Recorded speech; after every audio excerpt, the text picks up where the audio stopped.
Hall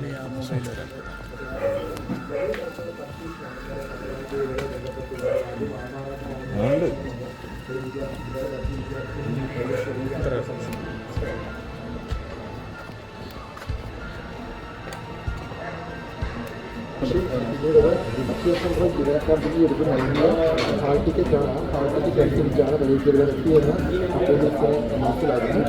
അങ്ങനെയാണ് നേതൃത്വത്തിലേക്ക് പത്തനംതിട്ട പോലീസിൻ്റെ അന്വേഷണം എത്തുന്നത്. രാവിലെ 9 മണിയോടുകൂടി പത്തനംതിട്ട പോലീസ് അന്വേഷണ സംഘം അക്ഷയ സെൻ്ററിൽ എത്തി തിരുവനന്തപുരത്ത് നേരത്തെയുള്ള അക്ഷയ സെൻ്ററിൽ സമീപം എത്തിക്കുന്നത്. അവിടെയാണ് ഇവിടെ എത്തിയ ഇത്തരത്തിൽ പരീക്ഷയ്ക്കുള്ള ഫീസ് അടയ്ക്കുന്നു, അതിനകത്ത് ഫീസ് പൊളിക്കുന്നു, അപേക്ഷ തയ്യാറാക്കാൻ പറയുന്നു. പക്ഷേ അത് അങ്ങനെ അത്തരത്തിൽ സംഭവിക്കുന്നില്ല. ഒടുവിൽ ഇത്തരത്തിലൊരു കുറ്റകൃത്യത്തിലേക്ക് വഴിമാറിയപ്പോൾ ആ പെൺകുട്ടിയെ പോലീസ് കസ്റ്റഡിയിലെടുത്ത് അറസ്റ്റ് ചെയ്ത് 2 ചെയ്തത് പരീക്ഷയ്ക്കുള്ള ഫീസ് വാങ്ങിച്ചു. പക്ഷേ രജിസ്റ്റർ ചെയ്യാൻ കഴിയില്ല. രജിസ്റ്റർ ചെയ്യാൻ കഴിയാത്തത് കൊണ്ട് തന്നെ ഈ അപേക്ഷാ പരീക്ഷയുടെ സമയം നമുക്ക് ഹാൾ ടിക്കറ്റ് നൽകാൻ കഴിയില്ല. അപ്പോൾ ഹാൾ ടിക്കറ്റ് നൽകിച്ചെന്ന് മനസ്സിൽ കൊടുക്കുക. ഇപ്പോൾ ഈ അക്ഷയ സെൻ്ററിൽ ജീവനക്കാർ എത്തിച്ചെന്ന് പോലീസ് ഇവിടെ എത്തിയിട്ടുണ്ട്.